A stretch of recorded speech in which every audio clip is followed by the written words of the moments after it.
Om.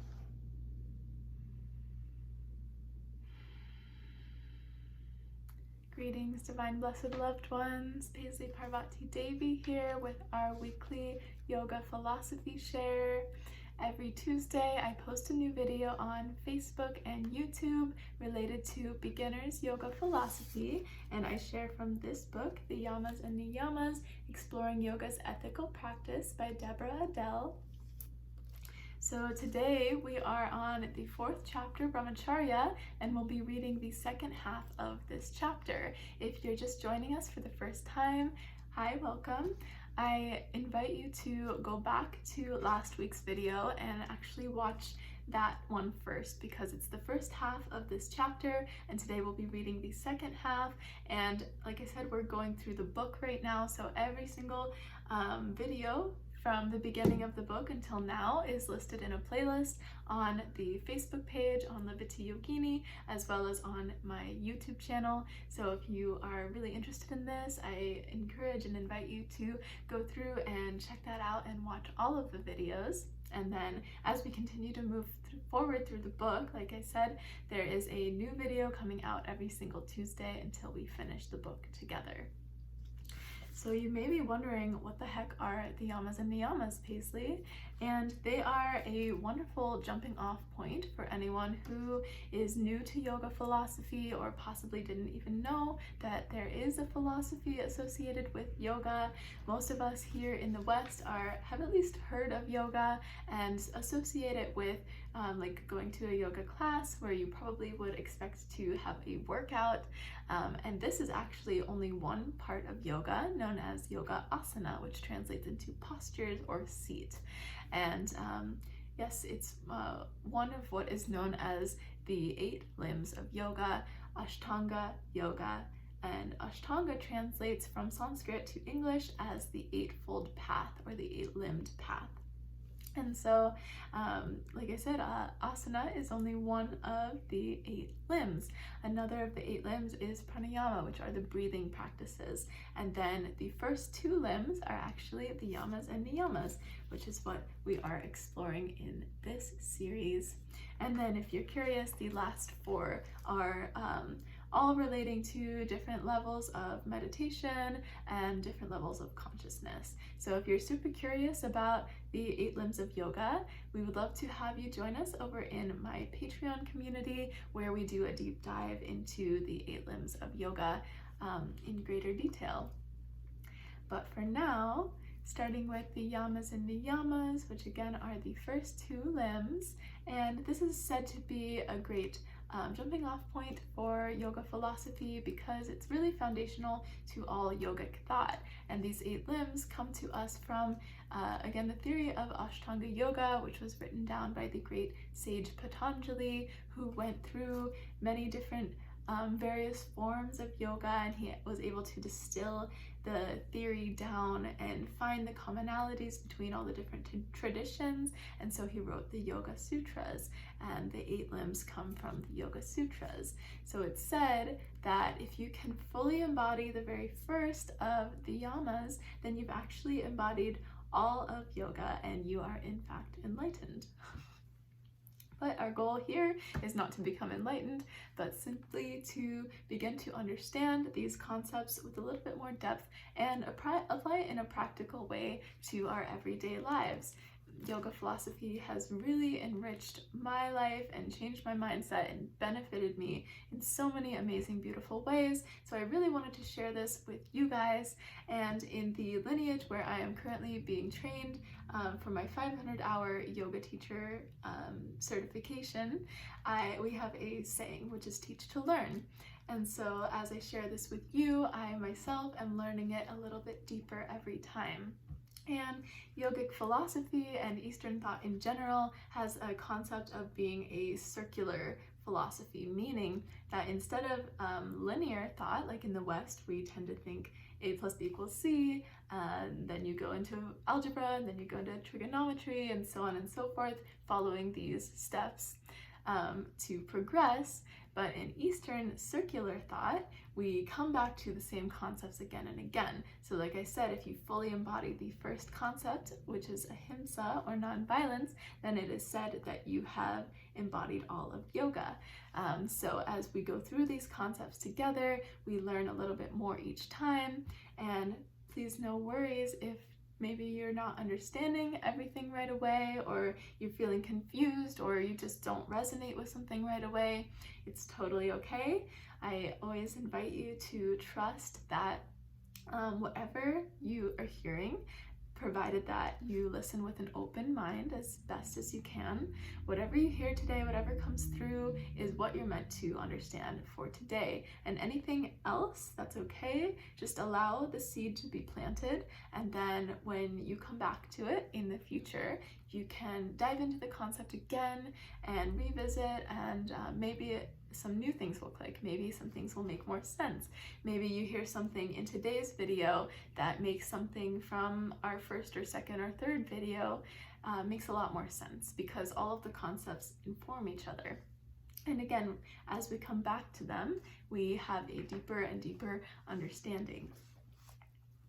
So the first 5 jewels are referred to as the yamas, a Sanskrit word which translates literally into the word restraints and includes nonviolence, truthfulness, non-stealing, non-excess, and non-possessiveness. So the yamas are actions to be restrained in order to attain inner peace, or actions to be, or behaviors to be restrained in order to attain the state of inner peace. So why do we practice the yamas and niyamas? In order to live a lifestyle that brings the least amount of suffering, not just to the people that we interact with, or the beings that we interact with, or the earth that we interact with, but also bringing the least amount of suffering to ourselves, to have the most peace and harmony within our own minds, because that is where so much of our suffering really does exist.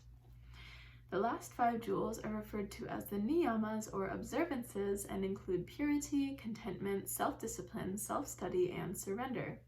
So the niyamas are actions or behaviors to be cultivated in order to attain this state of inner peace. So together, the restraints and observances, general guidelines or tenets for how to live a life in order to cultivate this sense of inner peace and to feel more fulfilled and happy and relaxed overall in our life. This philosophy really does, it takes the pressure off of things in a way, and it also shines the light of consciousness onto other things in a way that makes those things impossible to ignore. Those things being our darker or less conscious sides of ourselves. And when I say less conscious or unconscious, that's not to say that those things are bad, but very literally shining the light of consciousness, because so many of our unconscious tendencies or habits are simply things that we're not aware of. And having the awareness of what is actually causing us pain gives us the empowerment to change that and to, again, cultivate or restrain or edit or upgrade, improve our behaviors slowly over time in a sustainable way so that we can start to feel better. So we are halfway through the 4th chapter on brahmacharya, which translates into walking with God. Again, if you have not seen the other video on the first half of this chapter, I invite you to go back to last week's video and watch that first, and then join us for this one. So, walking with God. Brahmacharya invites us to live with God, not excess. This guideline invites us into the sanctity of all life by seeing every relationship we have as a relationship with the divine, and by seeing every experience we have as an experience of the divine. Can you honor all as sacred? Can you honor yourself as sacred? If we stop and pause for a moment, we know that it is the simple things that stir our soul and bless us with happiness. The wind in the trees, the colors of the sky, the touch of a loved one, the delight of a child, a shared moment with a friend can all fill us to overflowing. This overflowing is expansive and humbling, much different than the satiation of excess. If we stop and reflect on our lives or out at the world, we can see an innate intelligence about things. It is as if a beautiful tapestry is being woven, and we are one of the colors of thread being moved by a needle held by something greater than we are. It is this greatness, the master weaver, which we seek to be in touch with. When we see with the eyes of mystery, we begin to see the sacred in the ordinary, and the ordinary in the sacred. Every task becomes an opportunity to wonder and be amazed. Mending the split between what we see as important or not and who we see as important or not puts us on the path to cherishing all people and all tasks. Media, culture, even our own egos separate, divide, and then rank. We are asked to bring it all together and cherish it all by seeing the thread of the divine at play. So last week, in the beginning of the chapter, we talked about avoiding this excess of extremes, of like either forcing ourselves to never ever ever eat that piece of chocolate cake or have that donut, and then we deprive ourselves for so long that finally one day we just go and eat an entire box of donuts or an entire chocolate cake. So rather than going to those extremes, we strive to walk the middle path in which we allow ourselves to experience pleasure without going to the extent of excess. Because once we cross that line of going into excess, we're ignoring our own bodily needs. We're also pushing down and trying to ignore or soothe whatever pain, emotional or otherwise, that might need to be felt at the time by just covering up with this pleasure. And of course, when we go into that place of excess, it's not actually beneficial to us anymore. So, media, culture, even our own egos separate, divide, and then rank. We are asked to bring it all together and cherish it all by seeing the thread of the divine at play. Seeing with the eyes of holiness shifts how we act as well as how we see. There is an inbuilt need to pause and give thanks. There is an inbuilt need to open the heart in wonder. When gratitude and wonder sit in the heart, there is no need for excess. Just sitting with that for a moment. When we're able to cultivate a sense of childlike wonder and appreciation and gratitude for even the most mundane, daily, simple little things that we probably take for granted because we're used to them. If we're able to shift our mindset into feeling so grateful and wonderment about these little things, then we no longer feel the need to indulge and try to feel anything by going into a state of excess. So when gratitude and wonder sit in the heart, there is no need for excess. Seeing everything as holy brings a continuity to life. It grounds us in centeredness, whereas excess overdoes us, overextends us, and takes us away from ourselves. Seeing everything as sacred firmly roots and balances us. I have found that when the sense of wonder leaves me, when everything becomes dull and ordinary, it is because I have kept too fast a pace for too long. I have pushed past my own boundaries, and now I am out of balance. It is time to rest. When I am rested, nothing is dull and ordinary, everything glows with mystery. Whether I take it easy for a day or escape into the woods by myself, it is hard to give this rest to myself. There are 1,000,001 reasons why I can't. My ego likes to feel more important, and it doesn't feel very important when I am resting. So she's speaking on our cultural tendency to place a high value on productivity, doing more, filling up our schedules constantly with more obligations, meetings, overextending ourselves by perhaps promising more than what we're realistically able to do, or trying to people please by making commitments that really aren't in our best interest because of that overextension. But my ego likes to feel important, and it doesn't feel very important when I'm resting. So allowing ourselves to rest is so important, but oftentimes we come up with many different reasons. Perhaps the reasons are those things that we committed to, then when we overextend ourselves.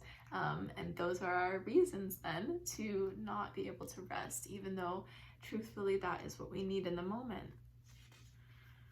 My ego also doesn't like the idea that life can go on without me, even if it is only for a few hours. I like to be where the action is. Besides, in this culture of constant activity, there is always so much that needs to be done. So that's like FOMO, fear of missing out, you know? We have a lot of trouble coming to terms with just being able to say no, and knowing that saying no is okay, and allowing ourselves to rest is okay, and that if there's a party going on or a social gathering or something that we really feel like we should be at, whether or not we actually want to is a different story, or maybe sometimes we do want to, but our body is just really needing something else, or our minds just really need to rest, but the ego will go to a pretty far extent, making us feel guilty. You know, you should be doing that, you should be there. And so if we force ourselves to still go do that thing, odds are not only are we going to feel even more tired and drained afterwards, but maybe we won't even have a very good time. Maybe our friends will think that we're feeling grumpy or something because of how tired we are, and we're not actually able to be as present in the situation as we would like.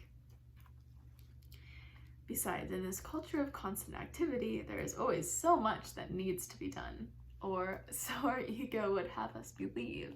But in reality, the world's gonna keep on turning if you don't do that thing or go to that place. And sometimes it's so nice to just be and not do. And yet I am hungry to step outside of the habits of technology and the bombardment of stimulation and the routines I have conveniently put in place for myself. I am hungry to learn from the silence and see if I am on track with my soul. I am hungry to tame the stimulation and pull back the indulgences. And I am hungry to do nothing and let that be more than enough. Resting rejuvenates my sense of mystery. In this simple act, I find my eyes are shifted to wonder, and my heart spontaneously bursts with songs of gratitude. The divine is so magnificent, weaving a design of intricacy and mastery in an extravagance beyond our understanding. Such magnificence deserves an audience to marvel and appreciate it. I think following this jewel is like being an audience for God, and may mean shifting our days so that we have more time to just watch and marvel. It may mean adding more ritual to our lives and a certain rhythm. We may shift some of our commitments so that we have the time to see and attend to mystery and holiness by lighting candles, saying prayers, massaging our feet, taking hikes, or rubbing our loved ones back. So in the first half of this chapter, she defines brahmacharya as non-excess or walking with God, and in the second chapter, or in the second half of this chapter, she again explains that by doing this, by walking in this middle path of moderation, we are able to experience each moment as holy, even the most mundane, because we are able to take moments in between to pause and integrate and assimilate all that has happened. And then after we rested and assimilated and integrated our experiences, then we're able to move forward into new experiences from a place of freshness and feeling balanced and ready, rather than just rushing from one thing to the next all day long or all week long until we're just completely drained and have no choice but to crash. And that just does not feel good. Being an audience of the divine mystery begins to shift us out of clock time and into a divine rhythm. I had this experience of shifting rhythm when I took a solo 1-month sabbatical to a lakeside cabin. Somewhere in that month, I got captured. Without a clock dictating my next step or my usual habits manipulating the moment, I got swept up by a universal rhythm that I came to call God's heartbeat. I kayaked and hiked, ate and slept, read and wrote, and did my practice, but these weren't separate activities or accomplishments. They were more like a rhythm. I was a cell in the heart of God, and the beating of God's heart moved me. The doings and non-doings wove together in one harmonious rhythm. In that month, I learned that the rhythm of mystery looks nothing like the demands of clock time. God's time isn't logical to our limited minds. It doesn't plan and it doesn't keep track, but somehow the dishes still got done and the meals cooked. It just happened from a different place. When I didn't know the day or the time or the temperature, an innate intelligence began to set the next thing into motion. I moved without moving at all, and all I saw was beauty and wonder. Without a schedule or a plan, being and doing blended until they felt the same. There was no purpose except for the pure delight of the moment, God's heartbeat. When I returned from my month, I found myself once again with a watch on my wrist, cell phone in my hand, and my computer on standby. And I found myself face to face with the accusation of Vimalananda, who stated, "In this country, you wear your God on your wrist." And Vimalananda is a semi-well-known Swami, Hindu Swami, or yoga teacher, essentially, a yogic monk. And I'm assuming that he was Indian visiting the US, and he said, "In this country, you wear your God on your wrist," which I would agree with. I mean, maybe not everyone wears a wristwatch these days, but certainly we are all very attached to our phones, and that's how I keep my time, is by looking at the phone. So that could be said that that is who we are devoted to, is our schedules, our tasks, again, our productivity levels, our job, our boss, our Zoom meetings in this day and age, right? This guideline of brahmacharya asks us if we can use these objects of technology as guides to help us maneuver through society's demands and expectations without them becoming gods. Can we instead move to the rhythm of the universe as a cell in the heart of mystery? I have read many self-help books and have benefited greatly from them. That said, I think mystery is what begins to shape-shift us into a deeper understanding of our humanity. As we move deeper into the practice of walking with God, we will find that excess doesn't own us quite as much as it used to. When we get the real nourishment the divine mystery gives us, the pretend nourishment of excess becomes less and less interesting to us. I'll say that again. When we get the real nourishment that the divine mystery gives us, the pretend nourishment of excess becomes less and less interesting. So when we're really taking the time to pause and give ourselves care and love and rest and keep ourselves in a balanced and healthy place, then the temptation of overeating or overworking, oversleeping, whatever it is, becomes less appealing, because we know what it's like to feel this place of balance. And I mentioned in the last video, using the example of soda or sugar in general. If we're very used to eating high amounts of sugar, then we feel like we need more and more and more to feel satisfied, versus if you were able to take a whole month without eating any sugar at all and then suddenly eat a piece of chocolate cake, that piece of chocolate cake would be extremely sweet and delicious and pleasurable, possibly even too sweet. So that idea of eating the entire chocolate cake becomes so much less appealing after we've spent a month without any sugar, because we're back in this place of balance and we're able to appreciate that one piece of chocolate cake to an appropriate extent. We're able to experience the pleasure of the one piece without the temptation of going into excess, because again, we know what it feels like now to be balanced versus what it feels like to be unbalanced in this place of too muchness. Being an audience for God also means we have to get off center stage. We don't need to be the center of attention and activity all the time. I think it might surprise us to realize how much crazy activity we create in our days just so we can feel important.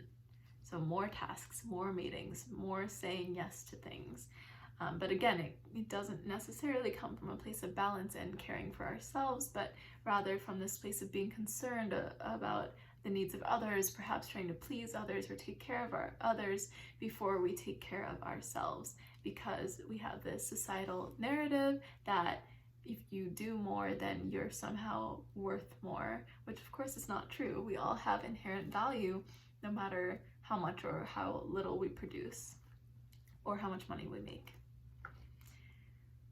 We wear our busyness like a badge, like our busyness would somehow impress the rest of the world or impress ourselves. How many of us go to bed with a sense of accomplishments because we have checked off a list of things off our task list, or someone told us how great we were, or we helped others. I'll say that again. We wear our busyness like a badge, like our busyness would somehow impress the rest of the world or impress ourselves. How many of us go to bed with a sense of accomplishment because we checked a lot of things off our task list, or someone told us how great we were, or that we helped others? But what if we walked off stage altogether and put God there instead? And if you don't enjoy using the word God, replace it with whatever you'd like. The divine, nature, the universe, the flow of abundance. So what if we, our individual egos, walked off stage altogether and surrendered the effort or the spotlight to whatever that force is that is higher than ourselves? Maybe then we could go to sleep at night not with a sense of accomplishment, but with a sense of wonder, because all day we had been an attentive audience to the divine play. Brahmacharya reminds us that we aren't embodied in this form to feel dead, but to feel alive. We aren't embodied to snuff out our vitality and passion through excess, but to bring it to full expression. Brahmacharya invites us to be willing to walk around turned on to the wonders of life itself. Howard Thurman understood the importance of our passion to the world and said, don't ask yourself what the world needs. Ask yourself what makes you come alive, and then go do it, because the world needs people who have come alive. That last little paragraph is really juicy, you guys. Brahmacharya reminds us that we aren't embodied in this form to feel dead, but to feel alive. We aren't embodied to snuff out our vitality and passion through excess, but to bring it to full expression. Don't ask yourself what the world needs. Ask yourself what makes you come alive, and then go do it, because the world needs more people who have come alive. And I think too many of us know all too well what it is to go every day to a job that we don't see ourselves having a future in, or we don't feel too fulfilled by, or maybe we don't even enjoy, but it pays the bills, and so that's what we feel like we need to do. And of course, for some of us who have families and others depending on us, that is true.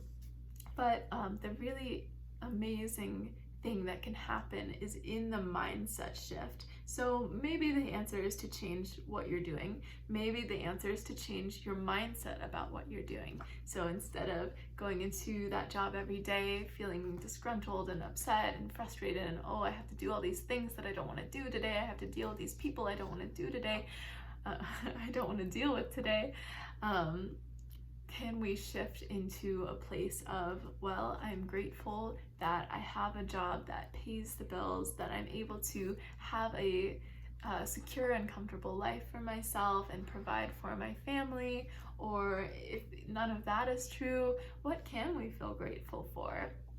And again, that mindset shift into from not doing too much or not what we don't have, or worrying too much about what isn't currently available to us, moving toward a place of being with the present moment, being with what actually is, and working from a place of trying to change or improve our lives based on already having a sense of accomplishment, groundedness, a sense of worth, and inherent value within ourselves, rather than trying to always force ourselves to be more, do more, which is ultimately draining.